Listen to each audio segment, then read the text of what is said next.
កៅស៊ូសំណាងហើយដែលជួបបងនឹងនាំអញទៅព្យាបាលនៅផ្ទះសិននប់នេះវាមានរបួសពួកយើងនាំវាទៅព្យាបាលនៅផ្ទះវិញវាហាក់ដូចជាមានរបួសធ្ងន់ធ្ងរណាស់យើងត្រូវតែប្រញាប់ត្រឡប់ទៅផ្ទះទៅបងប្រុសតើប៉ាសីមួយនេះរបួសធ្ងន់ដែរឬទេមិនអីទេមិនធ្ងន់ប៉ុន្មានទេលេបថ្នាំបន្តិចទៅក៏ជាបាត់ទៅអញ្ចឹងក៏ល្អដែររួចរាល់ហើយមុខរបួសនេះព្យាបាលជាហើយប៉ុន្តែមុនពេលដែលមុខរបួសនេះជាសះស្បើយល្អកុំទាន់ហើរទៅណាឆ្ងាយឲ្យសោះចុះបើអញ្ចឹងតើវាមិនអាចរកចំណីបានទេអញនៅសម្រាប់ព្យាបាលនៅផ្ទះបងសិនទៅបងមិនឲ្យអញឃ្លានស្លាប់ឡើយពិតជាល្អណាស់អ្នកពិតជាមនុស្សចិត្តល្អមែនបងប្រុសប៉ាសីនេះមានវិញ្ញាណពិតមែនណាពិតប្រាកដហើយគ្រប់យ៉ាងសុទ្ធតែមានព្រលឹងមកគុំល្អទៅវិញទៅលីនអីលុយដែលឪពុកនាងជំពាក់ខ្ញុំតើដល់ពេលដែលនាងត្រូវសង្វិញនៅពូថៃជូខ្ញុំដឹងពីការលំបាករបស់ពូតែឥឡូវខ្ញុំមានតែ 19000 ប៉ុណ្ណោះនេះវាតិចពេកហើយ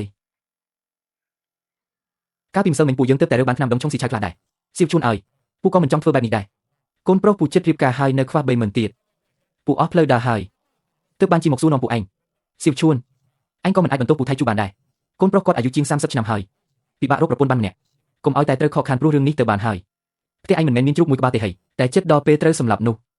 អញសម្លាប់ជ្រូកនឹងទៅលោកកូនជ្រូកទៅកុំនិយាយរឿងនឹងអីមេជ្រូកនៅផ្ទះកំពុងពិបាកសម្រាលកូនតើមេជ្រូកនឹងមិនដឹងរស់ឬស្លាប់ទេអាយ៉ាអញ្ចឹងមិនល្អពេកហើយឯងឲ្យសៀវឈួនទៅជួយមើលជ្រូកឯងទៅបើគេព្យាបាលជាចាត់ទុកថាទូទាត់លុយ 1000 នោះចុះឯងយកយ៉ាងម៉េចដែរមិនក៏ខ្ញុំនឹកមិនឃើញសោះសៀវឈួនទៅជួយទៅមើលជ្រូកនៅផ្ទះខ្ញុំបន្តិចបានតោះយើងទៅចាំខ្ញុំរងចាំប្អូនត្រឡប់មកវិញណាសៀវឈួនប្អូនជួយមើលរហ័សឡើងនេះមួយព្រឹកបាត់ហើយគឺវានៅតែសម្រាប់មិនចេញសោះខ្ញុំស្ទើរតែឈួតនឹងការបារម្ភទៅហើយខ្ញុំពិបាកចិត្តណាស់សាក់មើលថាវាមានរឿងអីទៅពូដែកកុំទាន់អើបារម្ភអីចង់តែឲ្យប្តីមកនៅក្បែរខ្ញុំពេលនេះពូដែកជ្រូកពូយកទៅបង្កាត់ជាមួយជ្រូកផ្ទះណាដែរបង្កាត់ជាមួយជ្រូកផ្ទះពូចាំងអ្នកចិត្តខាងហ្នឹងក្មួយសួររឿងនឹងធ្វើអីបើអញ្ចឹងពូរន់នាំជ្រូកគេមកទីនេះភ្លាមទៅក្មួយនិយាយអីពូស្ដាប់មិនយល់សោះជ្រូកមេរបស់គាត់ពិបាកការធ្វើអីជ្រូកមួយនេះឥឡូវនេះវាត្រូវការគូករបស់វានៅក្បែរបើមិនអញ្ចឹងទេស្ថានភាពរបស់វានឹងកាន់តែយ៉ាប់យ៉ឺនពូនិយាយបែបនេះធ្វើឲ្យខ្ញុំស្ទើរតែដាច់ខ្យល់ស្លាប់ហើយចុះពូនៅមានចិត្តមកលេងសាច់បែបនេះទៀតខ្ញុំធ្លាប់តែថាមនុស្សទេដែលត្រូវការគេនៅក្បែរពេលសម្រាប់កូនតើធ្លាប់លែងណាថាជ្រូកក៏ត្រូវការដែរនោះមែនទេប៉ុន្មានថ្ងៃនេះ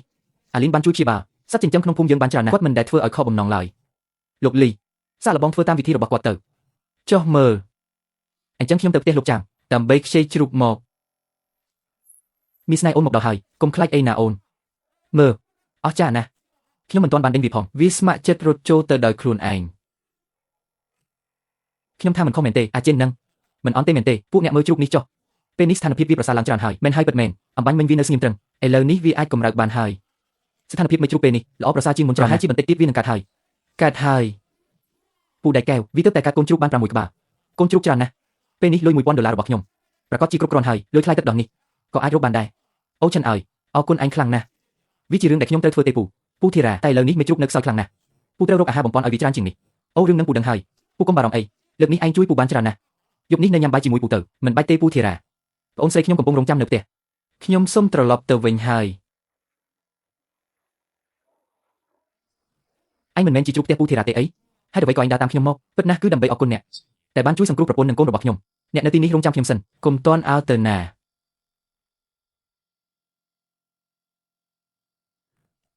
នេះជាទ្រព្យមានតម្លៃដែលខ្ញុំបានលាក់ទុកជាច្រើនឆ្នាំឥឡូវនេះខ្ញុំជូនវាដល់អ្នកហើយនេះវាជាមានសិទ្ធិពិតមែនតើមិននឹកស្មានថាអញដែលជាជ្រូកមួយក្បាលនេះមានសមត្ថភាពមិនធម្មតាសោះចុះយ៉ាងម៉េចទៀតបើគ្មានសមត្ថភាពតើអាចរកប្រពន្ធបានដោយរបៀបណាក្នុងពេលដែលខ្ញុំបានជូនអំណោយអរគុណដល់អ្នកហើយខ្ញុំសូមត្រឡប់ទៅកំដរប្រពន្ធកូនវិញហើយបងត្រឡប់មកវិញហើយចុះជ្រូកនៅផ្ទះពូហ្វូគួយវិញយ៉ាងម៉េចហើយវាបានសម្រាលកូនបាន6ក្បាលពេលនេះពូហ្វូគួយលែងបារម្ភពីរឿងថ្លៃបណ្ដាការទៀតហើយអូល្អណាស់បញ្ហារបស់ផ្ទះពូហ្វូគួយត្រូវបានដោះស្រាយរួចរាល់ហើយតែផ្ទះយើងនៅមិនទាន់មានទេមានរឿងអីទៅយើងបានឲ្យលុយទៅពូហ្វូគួយអស់ហើយពេលនេះយើងមិនសល់លុយសំបីតែមួយកាក់ទៅមុខទៀតយើងប្រហែលជាត្រូវផឹកខ្យល់ហើយកុំទាន់អើបារម្ភអីបងនឹងឲ្យអូនមើលរបស់ល្អមួយមាសនេះអូនបានមកពីណាគឺពីជ្រូកផ្ទះពូហ្វូគួយនោះអីវាជូនជាកាដូដើម្បីអរគុណដែលបងជួយសង្គ្រោះប្រពន្ធនិងកូនរបស់វាពិសេសយកមកឲ្យបងផ្ទាល់តែម្ដងជ្រូកក៏ចេះតបស្នងសងគុណដែរឬពិតមែនហើយសត្វសុទ្ធតែចេះដឹងគុណដូចគ្នានឹងរឿងមាសហ្នឹងបងក៏មានដែរចុះហេតុអ្វីបានជាវាហើទៅបាត់ទៅហើយចុះបើរបួសវានៅមិនទាន់ជាសះស្បើយផងតើត្រូវធ្វើមិនបានអីវានឹងត្រឡប់មកវិញទៀតនេះជារបស់ដែលខ្ញុំរើបានកាលពីពេលមុនឥឡូវខ្ញុំជូនអ្នកទាំងពីរចុះវ៉ាដុំមាសនេះធំជាងអ្វីទាំងអស់ដល់ពេលនេះលេងបារម្ភរឿងខ្វះខាតទៀតហើយមែនទេបងដូចជាមានអ្វីម្យ៉ាងកំពុងកេះទ្វារមិនដឹងដែរចាំបងទៅមើលអាឡាអញមកទីនេះធ្វើអីជួយមិត្តភក្តិខ្ញុំផងម្ចាស់របស់មិត្តខ្ញុំចង់លក់វាចោល តាមមិត្តរបស់អញជានរណាគឺអាសដែលតែងតែលេងជាមួយខ្ញុំរាល់ថ្ងៃអូរឿងនេះអញទេវាមានរឿងអីទៅបងទៅណាដែរបងមិនហូបបាយទេមានរឿងអីមែនទេបានជាគេរកបងទៅមើលបន្តិចសិនបើអញ្ចឹងខ្ញុំទៅជាមួយបងដែរបាន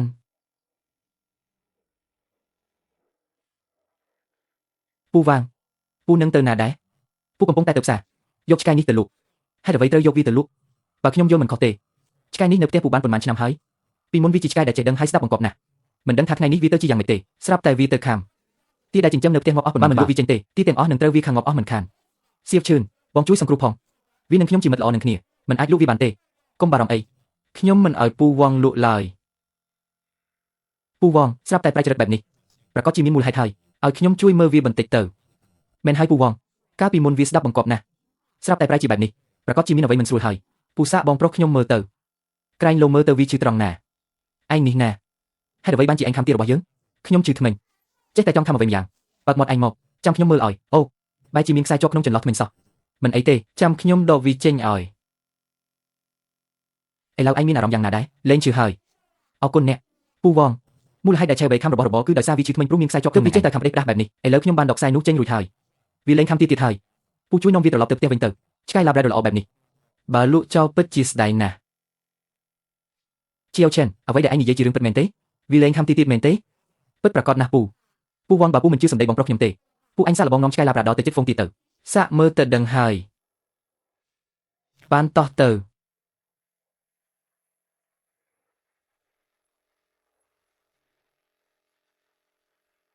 ពូមើលចុះនឹងហើយស៊ូធួនលេងខំទៀតហើយពិតជាលេងខំមែនហាក់ដូចជាពូស្ដីបន្ទោសខុសលើស៊ូធួនហើយលើកនេះស៊ូធួនពិតជាអន់ចិត្តខ្លាំងណាស់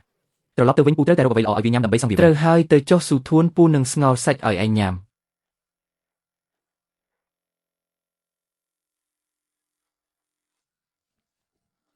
បងភ្ញាក់ឡើងបងមានរឿងអីអូនសៀវម៉ាន់ជប់អាត្រីទៅហើយហេតុអ្វីមិនព្រមគេងទៀតគឺប្អូនខ្លាចអូនធំម្ល៉េះហើយនៅខ្លាចទៀតមិនមែនទេបងងូអត់មានអ្វីមួយកំពុងកេះទ្វារជប់អាត្រីត្របែបនេះគួរឲ្យខ្លាចណាស់មាននេះសំឡេងឯណាអូនប្រហែលជាស្ដាប់ច្រឡំហើយបងស្ដាប់ឲ្យច្បាស់មើល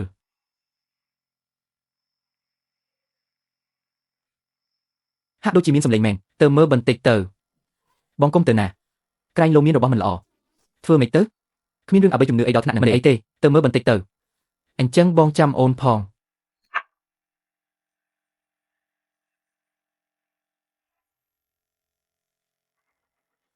អូគឺពួកឯងពីរនាក់សោះ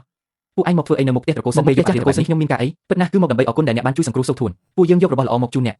ខ្ញុំជាមួយសុកធួនបាននាំគ្នាទៅជីកវានៅភ្នំអ៊ូលីងពេញមួយយប់ឥឡូវសូមជូនវាទៅឲ្យអ្នកពួកឯងស្គាល់យិនសិនផងចុះមិនស្គាល់ពួកយើងជាសុំក្ដែលមានចំណេះដឹងទូលំទូលាយណាស់ពេលនេះយករបស់មកជូនរួចរាល់ហើយចឹងខ្ញុំនឹងសូវធួនសុំត្រឡប់ទៅវិញហើយបងនេះជាយិនសិនមែនប្រហែលជាមែនហើយសត្វពួកនេះមានញ៉ាំហិតក្លិនខ្លាំងជាងមនុស្សយើងទៅទៀតអស់ស្ដេចពួកវាជួយរកឲ្យគឺពិតជាមិនខុសឡើយយិនសិនធំម្លេះតម្លៃប្រហែលជាថ្លៃជាងឈីលីងជឿទៅទៀតស្អែកនេះបងនឹងយកទៅលក់ប្រកាសជាលក់បានថ្លៃគួរសមហើយយ៉ាងហោចណាស់ក៏យើងលែងសូវខ្វះខាតលុយកាក់ប្រាក់ដែរយើងយកយិនសិននេះទៅលក់ចុះល្អតានឹកស្មានមិនដល់ថាយិនសិនមួយដើមអាចលក់បាន 20000 បូករួមទាំងរបស់ដែលយើងមានក្នុងដៃទៀតនោះទីបំផុតយើងក៏មានប្រាក់សន្សំបន្តិចបន្តួចដែរពិតមែនហើយរយៈកាលថ្មីនេះសត្វតូចទាំងនោះបានផ្ដល់របស់ល្អឲ្យយើងច្រើនណាស់ជឿថាប្រើពេលមិនយូរទេយើងនឹងសងបំណុលទាំងអស់បានរួចរាល់ទៅបងមានអ្វីទេមានសម្លេងអ្វីមួយមិនក៏អូនតែងតែភ័យខ្លាចខ្លាំងម្ល៉េះមានសម្លេងចម្លែកមែនតើអូនមិនបានកុហកបងទេណាហាក់ដូចជាចេញពីទីនោះចេញពីព្រៃឫស្សីអាប់នោះឯងទៅយើងទៅមើលទាំងអស់គ្នាបងសម្លេងគឺចេញពីខាងមុខនេះឯងបងក៏យដែរខ្លាបងយើងរត់ទៅចាំសិនជួយកូនខ្ញុំផងហាក់ដូចជាវាកំពុងសុំឲ្យយើងជួយអីចឹងបងឈួតទៅហើយមែនទេនេះជាមេខ្លាណាចុះវានឹងមកសុំឲ្យយើងជួយបានដោយរបៀបណាទៅវាច្បាស់ជាចង់ស៊ីយើងមិនខានទេរត់ទៅបើមិនរត់ពេលនេះទេគឺមិនតាន់ទេខ្ញុំមិនស៊ីអ្នកទាំងពីរទេសូមមេត្តាជួយកូនខ្ញុំផងវាកំពុងសុំឲ្យយើងជួយពិតមែនបងទៅមើលសិនបងតើបងមានរឿងអីកូនខ្ញុំធ្លាក់ចូលអន្ទាក់ហើយវារកផ្លូវចេញមិនរួចទេបើអីចឹងសូមនាំពួកយើងទៅមើលទៅបងទៅណាដែរខ្លាមួយក្បាលនេះកំពុងមានបញ្ហាយើងតាមវាទៅមើលបន្តិចចុះបើវាគ្រាន់តែចង់នាំយើងទៅស៊ីជាអាហារវិញនោះសត្វក៏ចេះដឹងគុណធម៌ដែរយើងបានជួយវាហើយវាគ្មានថ្ងៃធ្វើបាបយើងឡើយអញ្ចឹងក៏បាន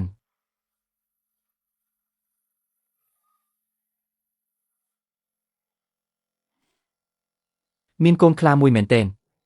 វាពិតជាមករកជំនួយពីយើងមែនលីងសៀវបៃអូនចង់ខ្សែវ៉ាយលិននេះជាប់នឹងដើមឈើទៅចាស់បងប្រយ័ត្នខ្លួនផងណា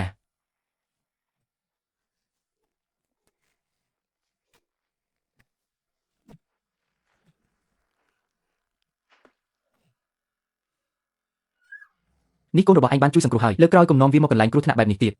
វាចេញមកហើយល្អហើយអរគុណច្រើនអូនកំពុងគិតអីហ្នឹងទៅចុះយើងត្រឡប់ទៅផ្ទះវិញចាបងហេតុអ្វីបានជាវាស្រាប់តែមករ៉ារ៉ាំផ្លូវយើងបែបនេះវាប្រហែលជាចង់សងសឹកតបស្នងនឹងយើងហើយមែនទេអូននិយាយអ្វីមិញខ្ញុំជាខ្លាដែលមានចិត្តដឹងគុណកុំបារម្ភវាមិនធ្វើបាបអូនឡើយចុះវាចង់ធ្វើអ្វីទៅពិតណាស់ខ្ញុំមកនេះដើម្បីសងគុណពួកអ្នកទាំងពីរបានជួយសង្គ្រោះកូនរបស់ខ្ញុំចង់ជូនកាដូដល់អ្នកទាំងពីរពួកអ្នករងចាំនៅទីនេះសិនហេតុអ្វីបានជាវាស្រាប់តែដើរចេញទៅវិញភ្លេចវាចុះនេះក៏ចាប់ផ្ដើមងឹតហើយដែរយើងត្រឡប់ទៅផ្ទះវិញទៅពួកយើងចាំបន្តិចទៀតសិនចុះវានឹងត្រឡប់មកវិញទេមិនប្រាកដទេប្រហែលជាវាផ្ដល់ការភ្ញាក់ផ្អើលអ្វីមួយដល់យើងបានដោយរបៀបណាវាជារឿងអាថ៌កំបាំងដែលមិនអាចនិយាយបានត្រឡប់មកវិញហើយ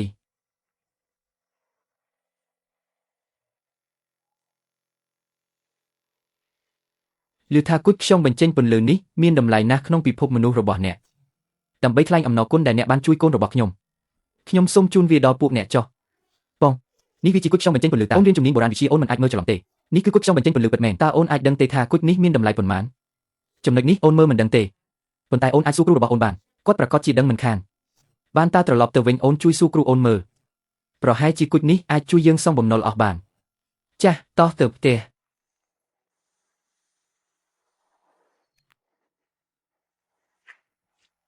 ឈៀវមែនចិត្តថ្ងៃត្រង់ហើយមិនក៏គ្រូឯងមិនទាន់មកទៀតបងកុំអាររំខានអីគ្រូប្រាប់ថាបន្តិចទៀតគាត់មកដល់ហើយប្រហែលជាគ្រូក៏មកដល់ហើយខ្ញុំទៅបើកទ្វារសិនគ្រូទីបំផុតគ្រូក៏មកដល់ផ្លូវឡើងភ្នំពិបាកដែរណាស់មកយឺតបន្តិចហើយត្បូងពលឺព្រះច័ន្ទដែលឯងនិយាយនោះនៅណាយកមកឲ្យខ្ញុំពិនិត្យមើលបន្តិចមកបើអញ្ចឹងសូមអញ្ជើញគ្រូចូលមកខាងក្នុងលោកគ្រូគឺលោកគ្រូដែលឈៀវមែនបាននិយាយមែនទេខ្ញុំបាននិយាយឈ្មោះល្បីរបស់លោកយូរមកហើយកុំចិត្តពេកអីនិយាយថាឯងចេះព្យាបាលសត្វតូចមែនទេបាទលោកគ្រូកែបងប្រុសខ្ញុំបានព្យាបាលសត្វជាច្រើននៅក្នុងភូមិពួកយើងចុះហេតុអ្វីបានជាគ្រូសួររឿងនឹងទៅវិញខ្ញុំគ្រាន់តែចង់ពួកយើងមកមើលគុជខ្យងយប់សិនទៅបាននេះគុជខ្យងយប់នោះនេះគឺជារបស់ដែលពួកយើងរើសបានដោយចៃដន្យចង់សុំឲ្យលោកជួយវាយតម្លៃឲ្យពួកយើងបន្តិចនេះគឺជាគុជខ្យងយប់ពិតប្រាកដមែនគុណភាពរបស់វាពិតជាមិនអន់ទេលក់ក្នុងតម្លៃ 10,000 មិនមែនជាបញ្ហាទេ 10,000 មែនទេមែនហើយថ្មីនេះខ្ញុំចាប់អារម្មណ៍នឹងគុជខ្យងយប់ដែរអាចទិញវាបានភ្លាមពិតជាល្អណាស់ពិតជាអរគុណលោកគ្រូគូណាស់ប៉ុន្តែខ្ញុំមានរឿងចង់សុំឲ្យអ្នកជួយបន្តិចលោកគ្រូអាចប្រាប់បានខ្ញុំនឹងជួយដោយអស់ពីសមត្ថភាពគឺបែបនេះទេឆ្កែដែលខ្ញុំចិញ្ចឹមនោះមួយរយៈនេះវាមិនព្រមញ៉ាំ